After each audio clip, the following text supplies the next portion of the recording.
ராசி சக்கரத்தில் 12 ராசிகளில் கணக்கிடும்போது இந்த கன்னி ராசி அப்படிங்கிறது 6வது இடம். 6வது இடம் அப்படின்னாலே கொஞ்சம் வில்லங்கமான இடம் அப்படின்னு சொல்லுவாங்க. ஏன்னா 6 அப்படின்னாவே நோய் எதிரிகளை குறிக்கக்கூடிய ஒரு இடம். அதனால தான் பெரும்பாலும் இந்த கன்னி ராசி என்பவர்கள் இந்த சின்ன சின்ன சிக்கல்கள்லாம் அடிக்கடி மாட்டிக்கொள்ளக்கூடிய ஒரு சூழல் ஏற்படும். புதன் ஆளக்கூடிய கிரகம் என்பதனால எல்லாத்தையுமே உங்களுடைய புத்திசாலித்தனத்தால் வென்றுடுவாங்க. இருந்தாலும் இந்த ராசிக்காரங்க கொஞ்சம் சின்ன சின்ன இன்னல்களை அப்பப்போ சந்திக்க வேண்டிய ஒரு சூழ்நிலை இருக்குது. இந்த தமிழ் புத்தாண்டுக்கு அப்புறம் உங்களுடைய வாழ்க்கை எப்படி இருக்கும், என்னென்ன மாற்றங்களை இவங்க சந்திக்க போகிறாங்க? ஏன்னா கடந்த ஒரு ஆண்டு காலமாகவே நிறைய இன்னல்கள், பிரச்சனைகள், நிறைய பிரச்சனைகளை சந்திச்சுட்டு இருந்த உங்களுக்கு இந்த தமிழ் புத்தாண்டுக்கு அப்புறமாவது ஏதாவது ஒரு மாற்றம் வராதா? நம்மளுடைய வாழ்க்கையிலும் ஏதாவது ஜெயிக்கிற மாதிரி, முன்னேற்றம் வர மாதிரி ஏதாவது ஒரு சாதகமான பலன் கிடைக்காதா அப்படின்னு காத்துட்டு இருந்தவங்களுக்கு லட்டு மாதிரி இந்த காலகட்டத்தில் நிறைய விஷயங்கள் நடக்க போகுது அப்படின்னு சொல்லலாம். நல்ல ஒரு லக்குள்ள நபராக வருகின்ற நாட்களில் நீங்கள் வளம் வர போகிறீங்க. நிறைய யோகமான பலன்கள்லாம் கிடைக்க போகுது. அது எந்தெந்த விஷயம்லாம் யோகமான பலனாக இருக்க போகுது, எந்தெந்த விஷயம்லாம் கொஞ்சம் எச்சரிக்கையாக இருக்கணும் அப்படிங்கிறத தொடர்ந்து இந்த வீடியோவில் ரொம்ப விளக்கமாக சொல்லியிருக்கேன். நிச்சயமாக நல்ல ஒரு யூஸ்ஃபுல்லான வீடியோவாக தான் இந்த வீடியோ இருக்குது. அதனால் வீடியோவை கடைசி வரைக்கும் பாருங்கள். நீங்கள் இப்போ தான் ஃபஸ்ட் டைமாக நம்ம சேனலை பார்க்குறதா இருந்தால் நம்ம சேனலை சப்ஸ்கிரைப் பண்ணிவிட்டு கூடவே இருக்கிற பெல் ஐக்கானையும் கிளிக் பண்ணிக்கோங்க. அப்போ தான் நாங்கள் போடுற ஒவ்வொரு வீடியோவுமே உங்களுக்கு நோட்டிஃபிகேஷனாக வரும். நீங்கள் கன்னிராசி அன்பராக இருந்தால் மறக்காமல் நம்மளுடைய சேனலுக்கு ஒரு லைக் கொடுத்துட்டு, உங்களுடைய உறவுகள் வகையில் யாராவது கன்னிராசி அன்பர்கள் இருக்காங்க அப்படின்னா மறக்காமல் இந்த வீடியோவை அவங்களுக்கும் ஷேர் பண்ணி விடுங்க. ஏன்னா கன்னிராசி அன்பர்களுக்கு பெரும்பாலும் பார்த்திங்கன்னா ஆரோக்கிய ரீதியாக சின்ன சின்ன தொந்தரவுகள் இருக்கும். அப்படி உங்களுடைய உறவுகள் வகையில் யாருக்காவது இந்த மாதிரி தொந்தரவுகள் அடிக்கடி இருந்துக்கிட்டே இருக்கா அப்படிங்கிறத மறக்காமல் எங்களுடைய கமெண்ட் பாக்ஸில் இந்த கன்னிராசி அன்பர்களுடைய உறவுகள் யாராவது பார்த்துட்டு இருந்தீங்கன்னா தெரிவிங்க.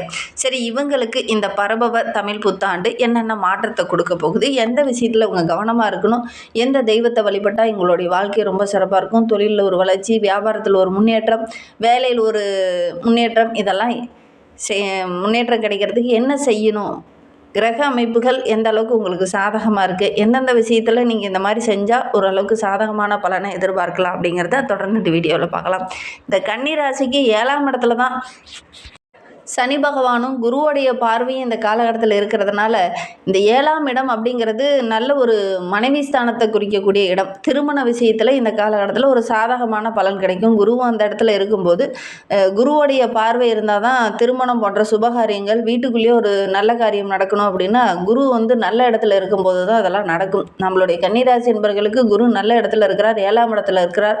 7ஆம் இடம் அப்படிங்கிறது வாழ்க்கை துணையை குறிக்கக்கூடிய ஒரு இடம். அந்த இடத்துல இந்த காலகட்டத்தில் குரு அமரும் போது நல்ல ஒரு மேன்மையை நம்ம கன்னிராசி என்பர்கள் எதிர்பார்க்கலாம். ரொம்ப நாளாக வரன் தேடிட்டு இருக்கவங்க முயற்சி பண்ணிங்க அப்படின்னா நல்ல ஒரு வரன் அமையும். குழந்தை பேர் இல்லாதவங்களுக்கு நல்ல ஒரு குழந்தை பேர் கிடைக்கும். உங்களுடைய முயற்சி எல்லாமே வெற்றியாகக்கூடிய ஒரு யோகம் இருக்குது. ஏன்னா குருவோடைய பார்வை 7ஆம் இடத்துல விழுது. அதனால் நல்ல ஒரு யோக பலன் கிடைக்கக்கூடிய ஒரு அற்புதமான கிரக அமைப்பு தான் நம்மளுடைய கன்னிராசி என்பர்களுக்கு அப்படின்னு சொல்லலாம். ஒரு சிலர்லாம் போட்டித் தேர்வு எழுதியிருப்பீங்க, வெற்றி வருமா தோல்வி வருமா அப்படின்னு காத்துட்டு இருப்பீங்க. ஆனால் இந்த காலகட்டத்தில் வெற்றி பெறத்துக்கான சாத்தியக்கூறு அதிகமாக இருக்குது இந்த கன்னிராசி என்பர்களுக்கு அப்படின்னே சொல்லலாம். விளையாட்டுலாம் கலந்துக்கிட்டிங்கன்னா கூட வெற்றி வாய்ப்புகள் வரும். அதே மாதிரி வழக்கு விவகாரங்களில் இருக்கிறவங்களுக்கு கூட நல்ல ஒரு சாதகமான பலன் இந்த காலகட்டத்தில் இந்த கன்னிராசி என்பவர்களுக்கு கிடைக்கும் அப்படின்னே சொல்லலாம். சகோதரரோட அன்பு ஆதரவெல்லாம் கிடைக்கும். ரொம்ப தூரம் பயணம் போகிறவங்க இந்த காலகட்டத்தில் கொஞ்சம் கவனமாக இருக்கணும். ஏன்னா கண்டகச்சனி காலகட்டம் என்பதனால கொஞ்சம் தூரம் ரொம்பமாக எங்கேயாவது வெளியில் பயணம் போகிறீங்க அப்படின்னா கொஞ்சம் கவனமாக இருக்கணும். தாய் வழி உறவுகள், தந்தை வழி உறவுகளுடைய அன்பு ஆதரவுலாம் கிடைக்கும். இந்த காலகட்டத்தில் உங்களுடைய தாய்க்கோ அல்லது தந்தைக்கோ ஆரோக்கிய ரீதியாக சின்ன சின்ன தொந்தரவுகள் வரலாம். அதனால் கொஞ்சம் கவனமாக இருக்கணும். ஏன்னா ஆரோக்கிய ரீதியாக ஏதாவது ஒரு சின்ன பிரச்சனை, மருத்துவ செலவு, இந்த மாதிரி செலவுகள்லாம் செய்ய வேண்டிய ஒரு சூழ்நிலை இந்த கன்னிராசி என்பவர்களுக்கு இந்த காலகட்டத்தில் ஏற்படும் அப்படின்னே சொல்லலாம். குழந்தைகளோட வளர்ச்சி அப்படின்னு பார்க்கும்போது இந்த காலகட்டத்தில் குழந்தைகளுடைய வளர்ச்சி ரொம்ப சிறப்பாக இருக்கும். மற்றவங்களாம் பாராட்டுற மாதிரி தான் அவங்களுடைய செயல்பாடுகள் எல்லாமே இருக்கும். ஒரு சில தடைகள் வந்தாலும் இந்த காலகட்டத்தில் ஓரளவுக்கு சாதகமான நல்ல மகிழ்ச்சி தரமான நிறைய விஷயங்கள் நம்மளுடைய கன்னிராசி என்பவர்களுக்கு நடக்கும் அப்படின்னே சொல்லலாம். தொழில் விஷயங்களில் வெளிநபர்கிட்ட அதிகம் பகிர்ந்துக்க வேண்டாம். வெளிநபர்கிட்ட கொஞ்சம் பகிர்ந்துக்கும் போது வெளிப்படையாக ஓப்பன் டாக்காக பேசும்போது ஒரு சில விஷயங்கள் உங்களுக்கு சாதகமாக அமையாது. அதனால் இந்த கன்னிராசி என்பவர்கள் தொழில் ரகசியங்களை வெளிநபர்கிட்ட அதிகம் பேச வேண்டாம். நிறைய நன்மைகள் கிடைக்கக்கூடிய ஒரு அற்புதமான பலன்கள் கிடைக்கக்கூடிய ஒரு ஆண்டாக தான் இந்த தமிழ் புத்தாண்டு நம்மளுடைய கன்னிராசி என்பர்களுக்கு அமைந்திருக்கு அப்படின்னே சொல்லலாம். ஆண்டு தொடக்கத்தில் நீங்கள் முயற்சி பண்ணீங்க அப்படின்னா சின்ன சின்ன தடைகள் வரும். வைகாசிக்கு அப்புறம் முயற்சி பண்ணீங்க அப்படின்னா திருமணம் போன்ற சுபகாரியங்கள்லாம் கூடி வரக்கூடிய அமைப்பு இருக்குது அப்படின்னு சொல்லலாம். மற்றவங்களை முழுமையாக நம்ப வேண்டாம். ஒரு சில இடங்களில் நம்பி ஏமாறக்கூடிய ஒரு சூழ்நிலையில் இருக்குது. உங்களுடைய திறமையை, உங்களுடைய செயல்பாடுகளை எல்லாரும் பாராட்டுறாங்க, உங்களை ரொம்ப ஒரு என்கரேஜ் பண்ணுறாங்க அப்படிங்கிறதுக்காக நீங்கள் அவங்கள நம்பி ஒவ்வொரு காரியத்தையும் ஒப்படைச்சிங்க அப்படின்னா ஒரு சில இடத்துல சின்ன சின்ன இன்னல்களை சந்திக்க வேண்டிய ஒரு சூழ்நிலை நம்மளுடைய கன்னிராசி என்பவர்களுக்கு இந்த காலகட்டத்தில் ஏற்படும். மன வருத்தம், மன கஷ்டம் இதெல்லாம் கொஞ்சம் வரதுக்கான ஒரு சூழ்நிலை இருக்குது. நம்பினவங்களே நமக்கு இந்த மாதிரி பண்ணிட்டாங்களே அப்படிங்கிற மாதிரி ஒரு சூழ்நிலையில் இந்த காலகட்டத்தில் ஏற்படும். இருந்தாலும் இந்த காலகட்டத்தில் கொஞ்சம் கவனமாகவும் கொஞ்சம் புத்திசாலித்தனமாகவும் நடந்துக்கிட்டீங்க அப்படின்னா எடுக்கிற காரியங்கள் எல்லாமே உங்களுக்கு வெற்றியாக அமையும் அப்படின்னே சொல்லலாம். இல்லை அப்படின்னா பெரிய ஒரு ஏமாற்றத்தை சந்திக்க வேண்டிய ஒரு சூழ்நிலை இருக்குது. தொழில் ரீதியாக ஒரு சில விஷயங்களை கவனமாக இருக்கிறது இந்த கன்னிராசி என்பவர்களுக்கு ரொம்ப நல்லது அப்படின்னே சொல்லலாம்.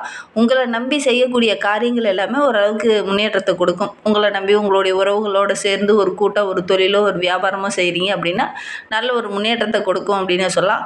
நீங்கள் அடுத்தவங்களை நம்பி ஏதாவது ஒரு முதலீடு போடுறீங்க அல்லது ஒரு செயலில் இறங்குறீங்க அப்படின்னா கொஞ்சம் நம்பி ஏமாறக்கூடிய ஒரு சூழ்நிலை இருக்குது. கவனமாக இருக்கிறது இந்த காலகட்டத்தில் இந்த கன்னிராசி என்பவர்களுக்கு ரொம்ப நல்லது அப்படின்னே சொல்லலாம். திருமண வயதில் இருக்கக்கூடிய கன்னிராசி என்பர்கள் முதல் 2 மாதம் கொஞ்சம் தள்ளி போடுறது நல்லது. வைகாசிக்கு அப்புறம் முயற்சி பண்ணிங்க அப்படின்னா ஓரளவுக்கு சாதகமான பலனை நீங்கள் எதிர்பார்க்கலாம் அப்படின்னே சொல்லலாம். எதுக்கும் உங்களுடைய ஜனன ஜாதகத்தை ஒரு முறை பார்த்துக்கோங்க. அதில் தசாபுத்தி 7ஆம் இடம் ரொம்ப சிறப்பாக இருக்குது அப்படின்னா கண்டிப்பாக நல்ல ஒரு சாதகமான பலன் நம்மளுடைய கன்னிராசி என்பவர்களுக்கு கிடைக்கும். டிஸ்கிரிப்ஷனில் கூட ஜோதிடரோட நம்பர் கொடுத்துருக்கோம். அந்த நம்பருக்கு கூட நீங்கள் கால் பண்ணி முன்பதிவு செஞ்சுக்கோங்க. உங்களுடைய சந்தேகங்களுக்கு நல்ல ஒரு தீர்வு கிடைக்கும். உங்களால் முடியாமல் ஒரு சில விஷயங்களை விட்டுருப்பீங்க இல்லையா, அதெல்லாம் இந்த காலகட்டத்தில் முடிக்கக்கூடிய யோகம் இருக்குது. என்னால் முடியாதது எதுவும் இல்லை, அதில் இந்த நுணுக்கத்தை பயன்படுத்தாமல் கொஞ்சம் குழப்பமான மனநிலையிலே இது நான் வரையில் இருந்துட்டேன். இப்போ அதை முயற்சி பண்ணிங்க அப்படின்னா கண்டிப்பாக நல்ல ஒரு சாதகமான பலன் கிடைக்கும் அப்படின்னே சொல்லலாம். மாமன் அத்தை வகையில் இருக்கிறவங்களுக்கு பொன் பொருள், ஆடை ஆபரணங்கள், சொத்து வாங்கக்கூடிய யோகம், ஆபரணங்கள் வாங்கக்கூடிய யோகம்லாம் இந்த கன்னிராசி என்பவர்களுக்கு இந்த காலகட்டத்தில் ஏற்படும். குறிப்பாக அத்தை மாமாக்கள்லாம் இதெல்லாம் வாங்குவாங்க. மற்றவங்களுடைய சொத்துக்களில் ஒரு சில இன்னல்கள் இருக்கும். அந்த இன்னல்களையும் ரகசியங்களையும் நீங்கள் போய் சரி செய்வீங்க. அதனால் உங்களுக்கு நல்ல ஒரு பாராட்டு கிடைக்கும். மற்றவங்க மத்தியில் நல்ல ஒரு பாராட்டுக்கூடியவராக இந்த கன்னிராசி என்பவர்கள் இந்த காலகட்டத்தில் வர போகிறீங்க. அதோடு கூட மற்றவங்களுடைய சொத்துக்கள் உங்களுடைய பேரில் மாறுறதுக்கான ஒரு சாத்தியக்கூறு இருக்குது. அதற்கான முழு உரிமையும் உங்களுக்கு கிடைக்கக்கூடிய ஒரு யோகம்லாம் அந்த கன்னிராசி என்பவர்களுக்கு இந்த காலகட்டத்தில் ஏற்படும் அப்படின்னே சொல்லலாம். புதன்கிழமை அன்று அம்மன் வழிபாடை செய்யுங்க. முடிந்தால் ஒரு முறை இந்த கன்னிராசி என்பவர்கள் திருப்பதிக்கு சென்றுட்டு வாங்க. நல்ல ஒரு முன்னேற்றத்தையும் நல்ல ஒரு ஏற்றத்தையும் தொழிலில் வியாபாரத்தில் நல்ல ஒரு வளர்ச்சியும் நீங்கள் எதிர்பார்க்கலாம். நம்பிக்கையோடு ஒரு முறை திருப்பதி போய் அந்த ஏழுமலையான வழிபட்டுட்டு வந்தீங்க அப்படின்னா கண்டிப்பாக உங்களுடைய வாழ்க்கையில் மிகப்பெரிய மாற்றத்தை நீங்கள் எதிர்பார்க்கலாம். இந்த ஆண்டில் இந்த தமிழ் புத்தாண்டுக்கு அப்புறம் ஒரு முறை நீங்கள் போயிட்டு வர்றது ரொம்ப நல்லது அப்படின்னு சொல்லலாம். ராசிக்கு 7ஆம் இடத்துல சனியும் 11ஆம் இடத்துல குரு பகவானும் இருக்கிறாங்க. நிறைய நன்மைகள் நம்மளுடைய கன்னிராசி என்பவர்களுக்கு கிடைக்கும் அப்படின்னு சொல்லலாம். இக்கட்டான சூழ்நிலையை கூட சமாளிக்கக்கூடிய ஒரு திறனுள்ள நபராக இந்த காலகட்டத்தில் வர போகிறீங்க. பிரிந்த குடும்பங்கள்லாம் ஒன்று சேரும். அதற்கான முயற்சியில் இந்த காலகட்டத்தில் இறங்குவீங்க. தேவையில்லாத சின்ன சின்ன சங்கடங்கள், தொந்தரவுகள் இது எல்லாமே இந்த ஆண்டில் ஒவ்வொன்றா சரியாகும். நண்பர்கள் உங்களுக்கு எல்லா இடத்துலையும் ஒத்துழைப்பாக இருப்பாங்க. சொந்த பந்தங்களாக இருக்கிறவங்க கூட ஒரு சில காரணங்களை சொல்லிட்டு பகையாக மாறுவாங்க. கொஞ்சம் கவனமாக இருக்கிறது இந்த காலகட்டத்தில் உங்களுக்கு நல்லது அப்படின்னே சொல்லலாம்.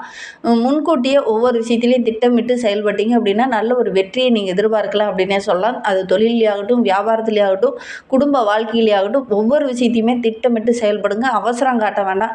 ஏன்னா எப்பவுமே ரொம்ப பொறுமையாகவும் ரொம்ப நிதானமாகவும் இருக்கக்கூடியவங்க தான் கன்னிராசி என்பவர்கள். ஆனால் இந்த காலகட்டத்தில் திட்டமிடுதல் இல்லாமல் அவசரமாக ஒரு சில முடிவுகள் எடுப்பீங்க. அது ஒரு சில இடத்துல சின்ன சின்ன பிரச்சனையாக முடியக்கூடிய ஒரு சூழ்நிலை இருக்குது. அதனால் இந்த காலகட்டத்தில் திட்டமிட்டு செயல்படுற காரியங்கள் எல்லாமே உங்களுக்கு வெற்றியாக அமையும். ஒவ்வொரு விஷயத்திலுமே விடாமுயற்சியோடு முயற்சி பண்ணீங்க அப்படின்னா ஓரளவுக்கு சாதகமான பலனை நீங்கள் எதிர்பார்க்கலாம். திட்டமிடுதல், முன்கூட்டியே ஒவ்வொரு விஷயத்துலையும் திட்டமிட்டு செயல்பட்டீங்க அப்படின்னா ஓரளவுக்கு சாதகமான பலன் உங்களுக்கு காத்துட்ருக்கு அப்படின்னு சொல்லலாம். அவசரம் காட்டக்கூடாது, நிதானத்தை கடைபிடிக்கணும், அமைதியாக தான் இருக்கணும். தனி குடித்தனம் இந்த மாதிரி ஒரு சுச்சுவேஷன்லாம் இந்த காலகட்டத்தில் இந்த கன்னிராசி என்பவர்களுக்கு வரத்துக்கான ஒரு சூழல் இருக்குது. பொதுவாகவே கன்னிராசி அப்படின்னா உறவுகளோடு சேர்ந்து இருக்கணும் அப்படின்னு தான் ஆசைப்படுவாங்க. ஆனால் இந்த காலகட்டத்தில் தனி குடித்தனம் போக வேண்டிய ஒரு கட்டாயம் ஏற்படும் அப்படின்னே சொல்லலாம். எதுலேயுமே கொஞ்சம் யோசித்து செயல்படுறது இந்த காலகட்டத்தில் உங்களுக்கு நல்லது அப்படின்னே சொல்லலாம். வேலையில் ஒரு சிலருக்கு பதவி உயர்வு, ஊதிய உயர்வு, உங்களுடைய உழைப்புக்கேற்ற ஊதியம் கிடைக்காம கூட ஒரு சிலர்லாம் ரொம்ப கவலைப்பட்டுட்டு இருந்திருப்பீங்க. அவங்களுக்குலாம் இந்த காலகட்டத்தில் கிடைக்கும். குறிப்பாக ஐப்பசி மாதத்துக்கு பிறகு நல்ல வாய்ப்புகள் உங்களை தேடி வரும். வெளியூர், வெளிநாட்டுக்கு செல்லக்கூடிய யோகம்லாம் இந்த கன்னிராசி என்பவர்களுக்கு கிடைக்கும். நிறைய சாதகமான பலன்கள்லாம் கிடைக்கக்கூடிய யோகம் இருக்குது. திருப்பதி ஏழுமலையான சென்று வழிபட்டுட்டு வாங்க. நீங்கள் எடுக்கிற காரியங்கள் எல்லாமே உங்களுக்கு வெற்றியாக அமையும். நம்பிக்கையோடு அந்த ஏழுமலையான போய் தரிசிச்சுட்டு வாங்க. நல்ல விஷயங்களை இந்த காலகட்டத்தில் ஒத்து போடாமல் நாளைக்கு பார்த்துக்கலாம் அப்படின்னு விடாமல் கொஞ்சம் முயற்சி பண்ணிங்க அப்படின்னா இந்த காலகட்டத்தில் நிறைய நன்மைகள் உங்களுக்கு கிடைக்கும். அடுத்தடுத்த முடிவுகள் எடுப்பீங்க. வேலையிலே ஆகட்டும், தொழிலே ஆகட்டும், குடும்ப வாழ்க்கையிலே ஆகட்டும், அடுத்து நம்ம என்ன செய்யலாம் அப்படிங்கிற மாதிரி யோசிப்பீங்க. அது எல்லாமே ஓரளவுக்கு சாதகமாக இருக்குது அப்படின்னு சொல்லலாம்.